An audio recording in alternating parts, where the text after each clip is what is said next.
Y'all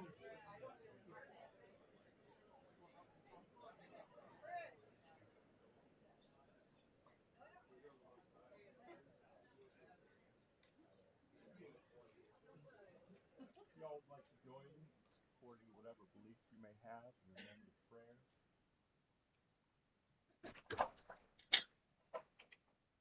Almost holy, in prayer, we pray that you be with us here this day, and we give thanks to you for everyone who showed up and took their time to learn this life-saving skill. We give thanks to you for the presenters who are teaching us this life-saving skill. Oh, Heavenly, Holy One, we thank you for this day and this opportunity. We thank you for our families who have afforded us this opportunity. And we ask that you open our hearts that we may learn and use this teaching to the best of your will. In your name we pray. Amen.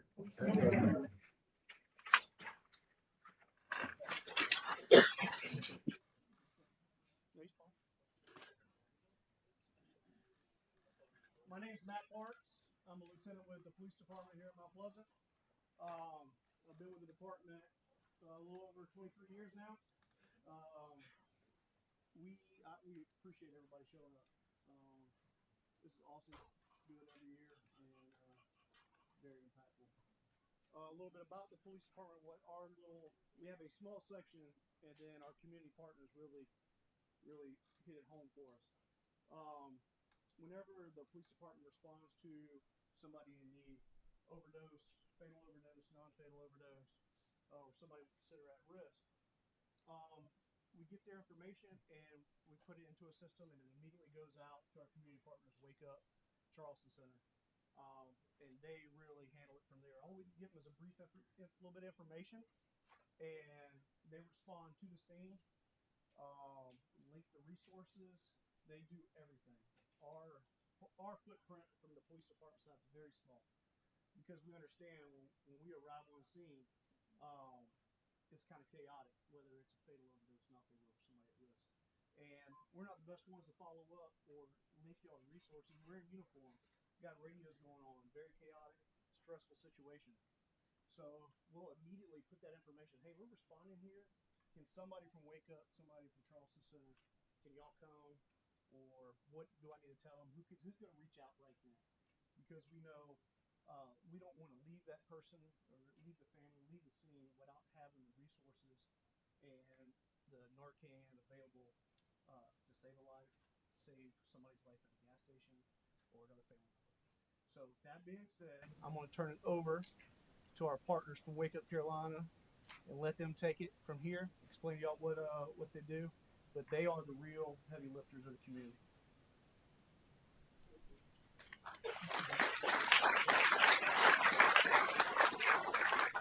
Hey guys, my name is Lonnie Jumper, and I'm the Community Outreach Overdose Prevention Director at Wake Up Carolina.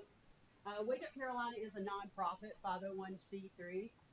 We serve young adults, individuals, veterans, and families that have been touched by substance use and misuse.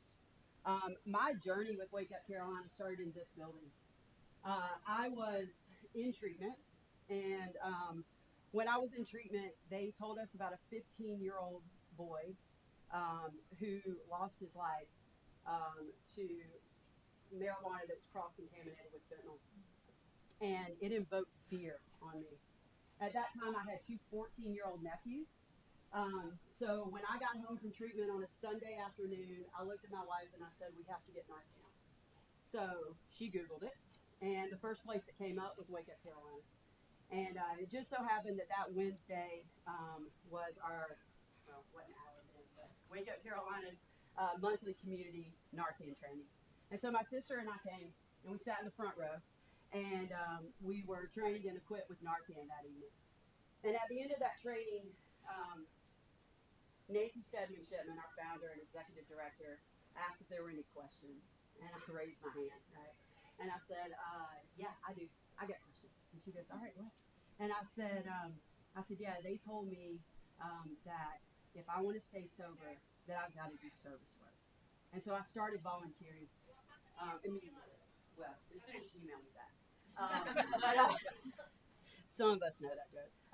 Anyway, I started volunteering, and the second event that I volunteered for was this event.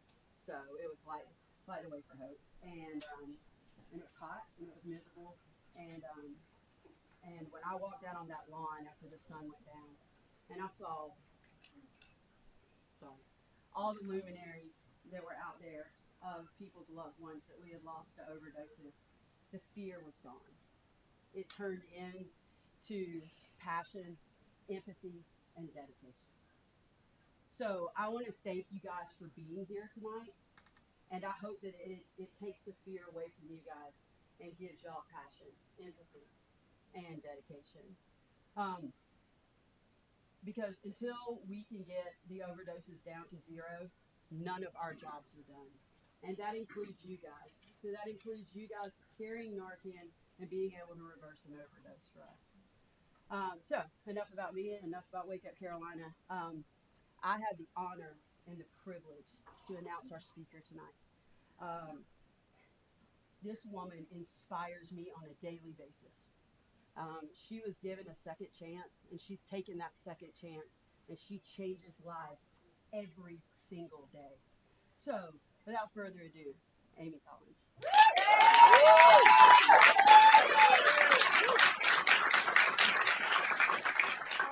evening, everyone. Hopefully I'll speak loud enough so that y'all can hear me. First of all, thank you for being here. It's an honor to get up here and actually talk about this. I am a certified peer support specialist with the Charleston Center. I work in our outreach department, so I work with our community partners, work very close with Sarah, and we do Narcan training, but there's a lot more that we do as well. I wanted, if they asked me to talk about my Narcan experience, and so that's what I'm going to talk about. I am a very spiritual person, so unfortunately I'm a burning bush type of person in my recovery journey, and that's kind of what happened. So I just ask that you please have an open mind. All right. It was in April of 2021. I was a normal stimulant user. That was my thing, and I had decided that it would be this wonderful idea to try something else. I went home, and unfortunately my little girl's dad did not pick her up that day, and so she was asleep in my bed. And so I was like, okay, so she's asleep. So then I waited on my son to get home from work, because I was a closet, call it what you want, closet mom, kept everything together. On the outside it looked really, really good, but on the inside I was really, really broken. And so I waited on my son. He was 17 years old. I waited on him to get home from work. So he comes home from work, he goes to bed, and I had a roommate at the time, and she slept on the couch. And I was like, okay, this is my moment. I'm going to go into the bathroom, and I'm going to fix this. Like, I'm going to make myself feel good. I'm going to go to sleep. And honestly, I'd done it before, and there was no consequences. So this time I thought it was going to be okay. So I go into my bathroom, my kids are all asleep, and honestly, I was an IV drug user. I used fentanyl. And what I did, I'm telling you, immediately knew at that moment I overshot the mark. I knew it. I could feel it in my soul. Now, my son is my best friend. We were very close. I wouldn't hear without him. So what happened is when I went to walk out of the bathroom, I opened the door and I just wanted to go left, because that's where my daughter was sleeping. She was 9 years old at the time. And I just wanted to go to sleep. I knew I just didn't feel good. I just wanted to go to sleep. But when I opened the door, my son was standing there in his little Caesar pizza shirt and his hat. And my son's about like this tall. And I was like, David, why won't you talk to me? And he wouldn't say anything to me. And you would have to know me and my son's relationship. For my son not to speak to me, there's something wrong with that. And I went to go left to go turn into my room with my daughter, and he blocked me. And I said, David, just talk to me. And next thing you know, I felt all of these feelings: shame, guilt, remorse. I hated myself, and I knew he knew, because again, I was trying to hide it. And so I was like, fine, I walked towards my kitchen instead, and I'm going to tell you, I've never been so thirsty in my life. And to this day, I've never had a thirst for this again. But I needed water, and I was so thirsty. And so David was behind me, and he still wouldn't talk to me, and I'm getting angrier because why won't he speak to me? Like, and I remember I filled up the glass of water, and I watched it fall, and I watched it break into the sink. And I looked behind me one last time, and there was my son, 17 years old, tall, strong, loving, unconditional, right behind me. And I said, you know what? I'm about to fall, but it's going to be okay because my son's going to catch me. And that's what I thought. When I woke up, first responders were there. The ambulance was there. The police department was there. I was completely humiliated. I was embarrassed. I just found out I'd been Narcan. I didn't even know what Narcan was in 2021. I was uneducated on that aspect. So I'm mad at my son through this process. When David found me in the kitchen, my lips were blue. I had things coming out of my mouth. I had basically no heartbeat. He did exactly what he was supposed to do. He called 911. 911 told him to start chest compressions because I was clinically dead at that point. So a 17-year-old is working on his mom with all that he has because he's about to watch her die if he doesn't. First responders arrived at my house within 3 minutes. As they arrived in the house, they immediately gave me 2 nasal doses of Narcan. It did not wake me up. Then they did 2 intramuscle Narcan. And then my son told me here recently, Mom, I remember them telling me that they were going to pronounce you dead if the 3rd one wasn't going to work. I woke up and I was very upset. I was like, whoops, what the fuck? So, what happened? You know? And then again, I must have went back into an overdose as I was being loaded into an ambulance. And that's something we'll talk about during the training, you know, about staying with someone because it happens. So I get to this hospital, and I'm not angry at me. I am angry at my son. Because I thought that if he just would have talked to me, if he just would have said something, if he would have just kept me awake, I would not have overdosed. Put some water on my face, slap me around a little bit, talk to me, I'll be okay. So when David finally gets to the hospital, he's a nervous wreck. And I was like, David, why wouldn't you even speak to me? And he says, Mom, what are you talking about? I was never even there. He was asleep in his bed. So I don't know what kept me from dying in my 9-year-old's bed that night. But I can tell you it was a power greater than myself.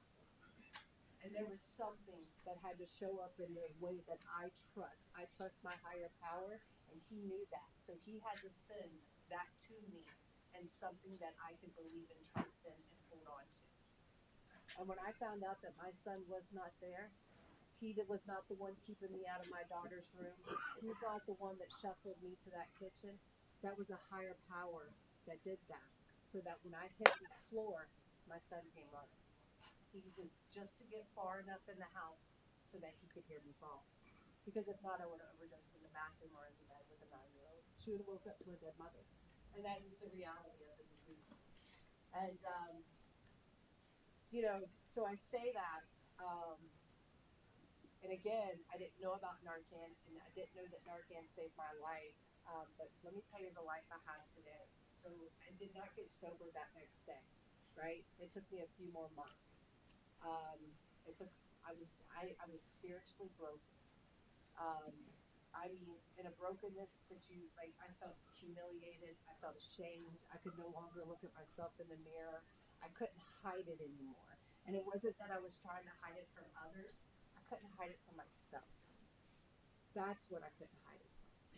And when you get to a point when you're suffer a battle with substance use disorder, you get to a point to where you can't even look at yourself, and that brokenness is like, it was just too much. I got sober August 1st, 2021, and it was in July. I had a burning bush moment. I had a higher power that showed up, and he basically told me, Amy, locked up, covered up, or sobered up. But you've got about this much of a choice to make, and that window's going to shut, and it's not going to open back up. And when I look out there and I see those luminaries out there, that's what I think about. That window that shut, that didn't get to open back up. And today I have a wonderful job working with the county. I love my job at the Charleston Center. I love working with the patients. I love getting to go upstairs. I love every aspect of what I do, the community, you know, working with no matter who it is, my clients that sit in my office, and I get to give that lived experience, you know, because it wasn't easy being a single mom with 3 kids. It was hard. It was hard. But you know what? Guess what? God has a lot of power, and I tapped into that power. And because I did, today I get to stay sober. So what does my life look like today? Again, I have an amazing job. And now I'd like to introduce you to the best part of my life, my children. David, Olivia, and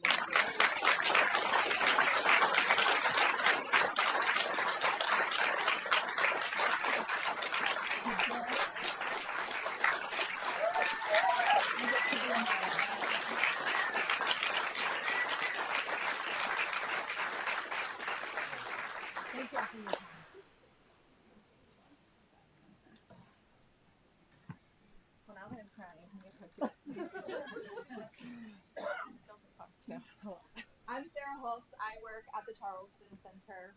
We offer services across the whole scope. So from prevention to treatment to intervention to recovery, harm reduction. We do a lot of outreach. And I have the honor to be the opioid initiative coordinator for the county. And Amy and I are going to do the Narcan training for you now. Oh, I think.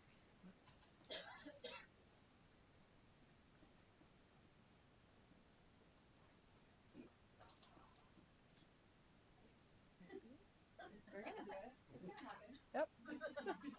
Narcan training?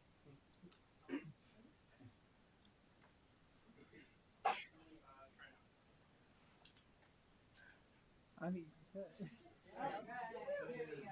Okay. All right. So, what is naloxone? Naloxone is an FDA-approved medication that can stop an overdose due to opioids. Naloxone is the generic name. Narcan's the name brand. So we're going to give out Narcan kits today. So what you'll have in the kits is the Narcan. It can be easily and safely administered. It has a long safety history. Reported side effects are very rare. It does not have the potential for abuse, risk-taking. It does not increase risk-taking behavior. It may take more than 1 dose to revive a person. And it is safe to administer to pregnant women, children, and pets. All right. So the Good Samaritan Law was passed in 2017. And what that does is it protects the caregiver who gives naloxone to a person who they believe in good faith is experiencing an opioid overdose. Okay. It provides criminal immunity to a person who calls the police or 911 to assist someone who is overdosing. And this even includes where underage drinking is present. And so what we try to do is encourage people, don't clean up the scene. Don't worry about that. The cops are not coming in. They're not trying to, harass or press charges. We're trying to save a life. And that's what the Good Samaritan Law is about. All right, so how naloxone works, okay? So opioid drugs, they fit into the receptors, right? And then when the naloxone is administered, it kind of comes in and knocks the opioids off of those receptors. So causes of an overdose could be because of polysubstance overdose, could be illicit or street drugs, could be because of pain management, or uncoordinated prescribing. Okay, so signs of an overdose. So some things that we're looking for. The person is not moving. So this is going to kind of be like, are Annie, are you okay? If you've learned that through CPR, you want to try to see if you can get that person to wake up.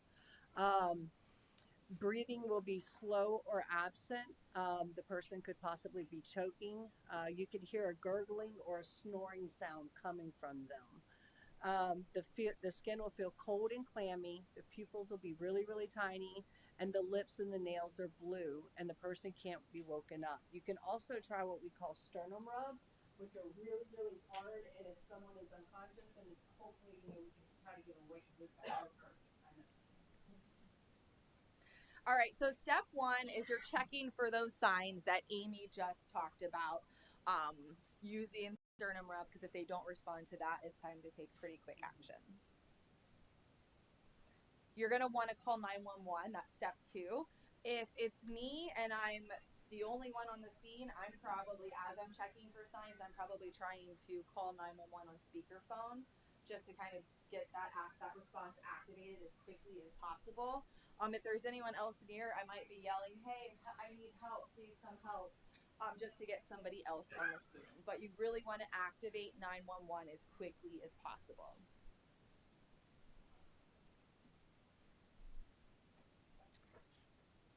So then step three, you're going to administer the naloxone. So you're going to get 2 sprays in your kits, and you want to make sure you do not prime, okay? So I know some allergy medicines do prime. If you prime these, that is the dose. There's 1 dose in each of the Narcan. And we can actually, I know we've got some pictures of it, but you'll have 2 of these, okay? 1 and done. So do not prime it. It may take more than 1 to revive a person, but we've talked about that. And then you want to wait 2 to 3 minutes between doses. All right. You also want to support that person's breathing. And the quickest way to get oxygen to a person who's not breathing is to adequately, and can be the difference between survival and death in an opioid overdose. So you want to put the person on their back. You need to open the airway, tilt the head, use a barrier device. So in your kits, you're going to see what we call a face mask. Give breath over about a second, and you're going to watch the victim's chest rise. That way you know the air is actually getting into the chest. And the good thing about that is 911 is going to Yes. walk you through that, okay? If you can put the person in the recovery position, that would be ideal. So if the person's breathing, you're going to want to turn the person onto their side, just like the picture, just to make sure that they do not potentially inhale vomit.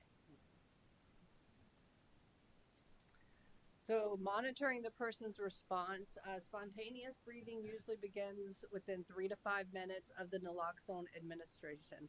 Naloxone only works 30 to 90 minutes, and overdose symptoms may return. The person must reach the emergency room as soon as possible after being revived, or you just don't leave that person. Again, it'll come right back.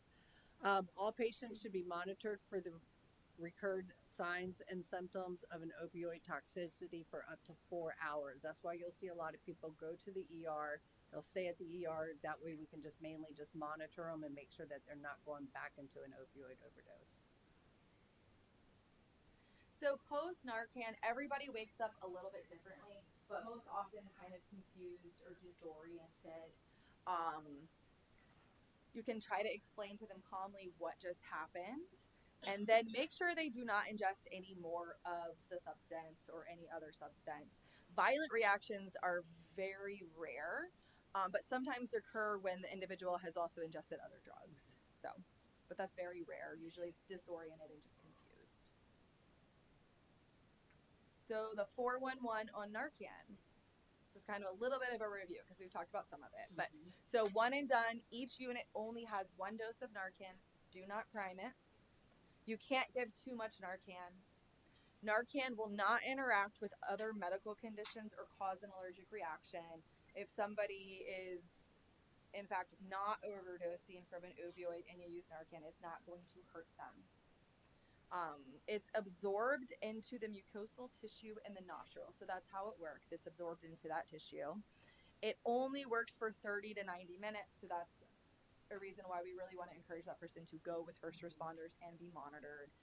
And then keep it easily accessible. Okay, so keep it where you know where it's going to be, where you can get to it, where you have access to it. So if you haven't already heard of our app, please scan the QR code or visit a table out there that has the Bridge to Hope tablecloth. But we created a mobile phone app to help bring resources to the Low Country, so Dorchester, Berkeley, and Charleston. And it's in partnership with Favor Low Country. I know there's some Favor folks out here. Thank you guys. But the app is staffed 24/7 by a certified peer support specialist. So that's one of my favorite features of it. And if you would like a certificate, you can scan this QR code. That's not a requirement, but if you would like one, you can scan it, and then we will hand out Narcan.